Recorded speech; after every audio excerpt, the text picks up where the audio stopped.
السلام علیکم ورحمۃ اللہ وبرکاتہ۔ عزیزات، آج ہم جانیں گے حضرت ام سلمہ رضی اللہ تعالیٰ عنہ کی زندگی کے بارے میں۔ یہ حضور صلی اللہ علیہ وسلم کی چھٹی بیوی ہے۔ حضرت ام سلمہ رضی اللہ تعالیٰ عنہ کے جو والد تھے یہ بہت زیادہ سخی تھے اور بہت زیادہ لوگوں کو جو ہے صدقہ اور خیرات دیا کرتے تھے، اور ان کے ساتھ جو شخص سفر کرتا تھا آپ کبھی بھی اس شخص کو اپنا توشہ لینے نہیں دیتے تھے۔ وہ یہ کہتے تھے کہ جب میں ساتھ ہوں تو تم اپنا کھانے پینے کا سامان مت لو، یعنی کہ یہ خود اس کا تمام سفر کا ذمہ اٹھاتے تھے، اور اسی لیے ان کو زاد الراکب بھی کہا جاتا تھا۔ چونکہ حضرت ام سلمہ اور ان کے شوہر یہ ابتدائی اسلام ہی میں ایمان لا چکے تھے، تو ان کو ایمان لانے کی وجہ سے بہت زیادہ ٹارچر کیا گیا اور بہت زیادہ ستایا گیا۔ ام سلمہ یہ نبی کے خاندان ہی میں سے تھی، یعنی نبی کے رشتہ داروں میں سے ہی تھی یہ، تو نبی اکرم صلی اللہ علیہ وسلم پر ایمان لانے کی وجہ سے ان کو بہت ستایا گیا، اور ابتدائی اسلام میں تمام جو لوگ ایمان لائے تھے ان تمام ہی کو ستایا گیا تھا۔ پھر انہوں نے حبشہ کی طرف ہجرت کی، اور وہاں پر ان کو ایک بیٹی پیدا ہوئی جن کا نام سلمہ تھا، تو اسی نام سے ان کو ام سلمہ اور ان کے شوہر کو ابو سلمہ کہتے تھے۔ ان کا اصل نام دوسرا تھا، لہٰذا ان کو وہاں پر ایک بیٹی پیدا ہوئی۔ پھر جب حکم ہوا کہ مدینے کی طرف ہجرت کرو تو یہ لوگ مدینے کی طرف ہجرت کیے، اور جب یہ مدینے کی طرف جانے لگے تب حضرت ام سلمہ کے گھر والے آئے اور ابو سلمہ سے یہ کہنے لگے کہ تمہیں جہاں جانا ہے تم چلے جاؤ، لیکن ہم اپنے بیٹی کو ادھر نہیں جانے دیں گے۔ اور ان کی کھینچا تانی میں روایت میں آتا ہے کہ ام سلمہ کا ہاتھ جو ہے کندھے سے نکل گیا، چنانچہ دونوں الگ الگ ہو گئے، جدا جدا ہو گئے۔ پھر جب ابو سلمہ وہاں سے چلے گئے تو ابو سلمہ کے گھر والے آئے اور انہوں نے کہا کہ تم اپنی بیٹی کے ذمہ دار ہو، یہ جو پوتی ہے یہ تو ہمارے گھر کی ہے، تو انہوں نے اپنی پوتی کو لے کر چلے گئے۔ اب تینوں لوگ جو ہے الگ الگ ہو گئے۔ ام سلمہ رضی اللہ تعالیٰ عنہ زارو قطار روتی، 1 سال آپ کا رونے میں بیت گیا، آپ وہاں جا کر روتی جہاں سے آپ تینوں لوگ جدا ہو گئے تھے۔ پھر انہی کے خاندان میں سے کسی ایک شخص نے کہا کہ یہ زارو قطار رو رہی ہے، اس پر تھوڑا رحم کھاؤ، اور پھر ان کی بات جو ہے انہوں نے گھر والوں نے مانی اور پھر ان کو جانے کی اجازت دے دی۔ ام سلمہ رضی اللہ تعالیٰ عنہ اکیلی اونٹ پر سوار ہو گئی۔ جب یہ چیز یہ کعبے کے جو دیکھ بھال کرنے والے جن کے پاس کعبے کی چابی تھی، نہیں، عثمان بن طلحہ جن کا نام تھا، تو جب انہوں نے دیکھا کہ ام سلمہ اکیلی جا رہی ہے تو انہوں نے کہا کہ اے امیہ کی بیٹی کہاں جا رہی ہو؟ تو حضرت ام سلمہ نے کہا کہ میں مدینہ جا رہی ہوں۔ تو جب انہوں نے اکیلے جاتے ہوئے دیکھا تو کہا کہ میں تمہیں چھوڑ دیتا ہوں، اور مدینہ جو ہے یہ بہت زیادہ دور تھا وہاں سے، تو یہ جو ہے اونٹ کی نکیل پکڑ کر چلنے لگے، اور ام سلمہ آرام سے سفر کرتے، اور جب کہیں رکنے کا موقع آتا تو ام سلمہ درخت کے نیچے رکتی اور یہ جو ہے وہاں سے ہٹ جاتے اور آپ آرام سے آرام کرتی وہاں پر، یعنی کہ بہت ہی عزت اور احترام کے ساتھ انہوں نے کیا ہے انہیں مدینہ المنورہ پہنچایا۔ حالانکہ یہ عثمان بن جو طلحہ تھے یہ ایمان نہیں لائے ہوئے تھے اب تک، لیکن اکیلی عورت کو دیکھ کر انہوں نے ان کو بہت ہی عزت اور احترام کے ساتھ وہاں پر پہنچایا۔ جب ام سلمہ مدینہ المنورہ پہنچی، اپنے شوہر سے ملی تو بہت زیادہ خوش ہوئی، اور اپنے شوہر سے یہ بہت زیادہ محبت کرتی تھی، اور ان کے شوہر بھی ان سے بہت زیادہ محبت کرتے تھے۔ تو ام سلمہ نے ایک دن اپنے شوہر سے کہا کہ ابو سلمہ، میں نے یہ سنا ہے، مجھے یہ بات معلوم ہوئی ہے کہ جب کوئی عورت کا شوہر مر جائے اور وہ جنتی ہو، یعنی کہ وہ نیک ہو اور جنت میں اس کا داخلہ ہو، تو وہ جنت میں بھی میاں بیوی ساتھ رہیں گے اگر وہ عورت دوسرا نکاح اس کے مرنے کے بعد نہ کرے۔ تو ابو سلمہ نے کہا کہ ہاں یہ بات ٹھیک ہے۔ تو ام سلمہ نے کہا کہ تم مجھ سے وعدہ کرو کہ تمہارے وفات کے بعد تم میں دوسری شادی نہیں کروں گی، یہ میں تم سے وعدہ کرتی ہوں، اور تم بھی مجھ سے یہ وعدہ کرو کہ تم میرے وفات کے بعد دوسرا نکاح نہیں کرو گے۔ تو ابو سلمہ نے کہا کہ تم میری ایک بات مانو گی؟ تو ام سلمہ نے کہا کیا؟ تو انہوں نے کہا کہ میری وفات کے بعد تم دوسرا نکاح کرنا، اور اللہ تعالیٰ تمہیں مجھ سے بہتر جو ہے شوہر عطا فرمائے۔ تو ام سلمہ نے کہا کہ تم سے زیادہ بہتر شوہر مجھے کون مل سکتا ہے؟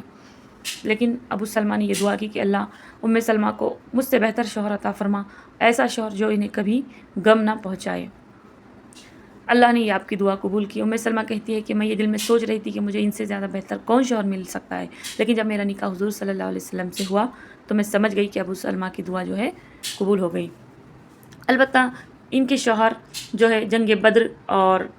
جنگ احد میں بھی شامل تھے، اور جنگ احد میں یہ شہید ہو گئے، اور حضرت ام سلمہ جو ہے بیوہ ہو گئی۔ پھر آپ کی طرف حضور صلی اللہ علیہ وسلم نے نکاح کا پیغام بھیجا، اور ام سلمہ نے پھر یہ بات کہی کہ یا رسول اللہ، میں بہت زیادہ غیرت والی عورت ہوں، اور مجھے ایک بیٹی ہے، چونکہ آپ کے نکاح میں آلریڈی 3 بیویاں ہیں، اور جو ہے ایک بیوی کا تو انتقال ہو گیا ہے، لہٰذا میں یہ نکاح نہیں کر سکتی۔ تو حضور صلی اللہ علیہ وسلم نے ارشاد فرمایا کہ اللہ تمہاری بیٹی سے جو ہے بے نیاز فرمائی، یعنی کہ تمہاری بیٹی کی ذمہ داری جو ہے، تم یہ مت سمجھو کہ نکاح کے بعد میں نہیں اس کو دیکھوں گا، یعنی کہ تمہاری بیٹی کو بھی میں دیکھوں گا، اور اللہ تمہاری غیرت کو جو ہے کم کر دے۔ یہ دعا آپ نے ارشاد فرمائی، اور پھر جو ہے ام سلمہ کا نکاح حضور صلی اللہ علیہ وسلم سے ہو گیا۔ اور نکاح کے بعد جو ہے ام سلمہ کو حضرت زینب، جن کا بیان میں نے اپنے پہلی ویڈیو میں کیا کہ ان کی وفات جو ہے بہت جلد ہو گئی تھی، تو ان کو ام سلمہ کو جو ہے انہی کے حجرے میں پناہ دی گئی، انہی کے حجرے میں جگہ دی گئی۔ اور ام سلمہ کو اللہ کے رسول صلی اللہ علیہ وسلم بہت زیادہ محبت کرتے تھے، اور ام سلمہ کھانا بنانے میں بہت زیادہ ماہر تھی۔ آپ نے پہلے ہی دن رسول اللہ صلی اللہ علیہ وسلم کے لیے جو ہے کھانا بنایا، اور ام سلمہ کو اللہ نے بہت زیادہ ذہانت عطا فرمائی تھی۔ ان سے 378 حدیثیں جو ہے موجود ہے، اور ایسی حدیثیں جو احکامات کی حدیث ہے، یعنی کہ مسئلے مسائل والی ہے، جیسے کہ جوڑا باندھنے کا جو مسئلہ ہے کہ غسل کے وقت جوڑا جو عورت باندھے تو اس کو کھولنا چاہیے یا نہیں، یہ سوال جو ہے حضرت ام سلمہ نے رسول اللہ صلی اللہ علیہ وسلم سے کیا تھا۔ تو آقا صلی اللہ علیہ وسلم نے ارشاد فرمایا جو جنابت کا غسل ہے، یعنی میاں بیوی کا جو غسل ہے، اس میں جوڑا کھولنے کی جو ہے ضرورت نہیں ہے، کیونکہ یہ شریعت میں اجازت دی گئی، چھوٹ دی گئی عورتوں کے لیے، کیونکہ یہ غسل جو ہے کبھی بھی پیش آ سکتا ہے، تو اس میں جوڑا کھولنے کی ضرورت نہیں۔ لیکن اگر حیض کا غسل ہے تو اس میں جوڑا کھولنا جو ہے ضروری ہے، کیونکہ یہ جو ہے مہینے میں 1 مرتبہ آتا ہے۔ البتہ ایسے مسائل جو ہے ام سلمہ سے حدیثوں میں مل جاتے ہیں، اور یہ ہمیشہ جو ہے ایسی چیزیں حضور صلی اللہ علیہ وسلم سے پوچھا کرتی تھی۔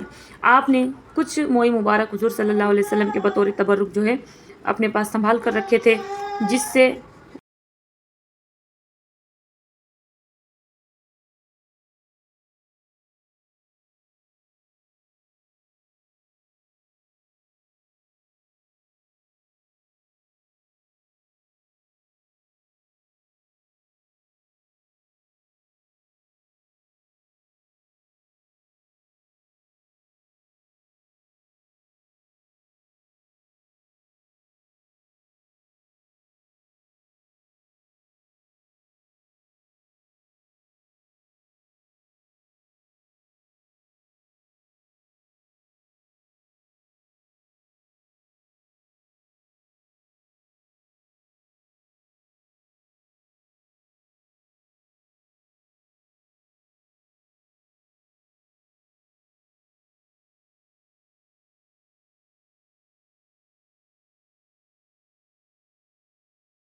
سے لوگوں کو شفا ہوتی تھی، یعنی کہ جب کوئی مدینے میں بیمار ہوتا تو وہ پانی بھیجتا، اور آپ جو ہے اپنے حضور صلی اللہ علیہ وسلم کے منہ مبارک اس میں ڈباتی، تو اور جب وہ لوگ پیتے پانی تو آپ کو جو ہے شفا ہو جاتی ہے ان لوگوں کو۔ تو یہ بات ثابت ہے اور صحیح البخاری میں موجود ہے۔ تو یہ جو ہے نبی کے جسم سے جو چیز لگ جائے اس سے تبرک حاصل کرنا جو ہے جائز ہے، یہ صحابہ کرام سے بھی ثابت ہے، اور حضرت ام سلمہ سے بھی ثابت ہے۔ پھر یہ جو حضور صلی اللہ علیہ وسلم نے اپنی وفات کے قریب یہ خواہش ظاہر کی تھی کہ میں عائشہ کے ساتھ رہنا چاہتا ہوں، تو سب ازواج نے جو ہے اپنی باری جو ہے حضرت عائشہ کو دی تھی، تو حضور جو ہے حضرت عائشہ ہی کے کمرے میں رہا کرتے تھے۔ تو جب آپ جو ہے آخری مرض میں تھے اپنے، تو حضرت ام سلمہ جو ہے اکثر حضرت عائشہ کے کمرے میں آتی، آپ کا حال چال پوچھتی، اور جب آپ کو شدید تکلیف میں ایک مرتبہ دیکھا تو بہت زیادہ زار و قطار رونے لگی اور زور سے چلائی، تو حضور صلی اللہ علیہ وسلم نے ارشاد فرمایا، اے ام سلمہ صبر کرو۔ البتہ نبی کریم صلی اللہ علیہ وسلم کی وفات کے بعد بھی جو ہے یہ باحیات رہی، اور یہ نبی اکرم صلی اللہ علیہ وسلم کی تمام ازواج مطہرات میں سب سے زیادہ لمبی عمر پانے والی عورت ہے، سب سے زیادہ لمبی عمر انہی کی ہے۔ البتہ ان کی 90 سال کی عمر تھی، اور یہ یزید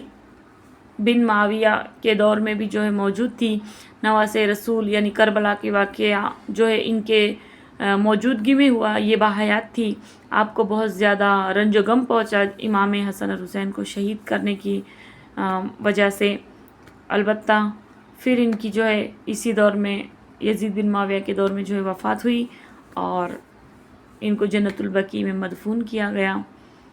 اور یہ ام سلمہ رضی اللہ تعالیٰ عنہ کی زندگی ہے، جس سے ہمیں بہت سی چیزیں سیکھنے کو ملتی ہے۔ اللہ تعالیٰ ازواج مطہرات کا صدقہ عطا فرمائے، ام المومنین کا صدقہ عطا فرمائے، اور ہمارے جو ہے شوہروں کی ہمیں اپنی عزت کرنے کی توفیق عطا فرمائے۔ ملتے ہیں اگلے ویڈیو میں اگلے ازواج مطہرات میں سے کسی ایک کی زندگی کو لے کر۔ تب تک کے لیے اللہ حافظ۔ السلام علیکم ورحمۃ اللہ وبرکاتہ۔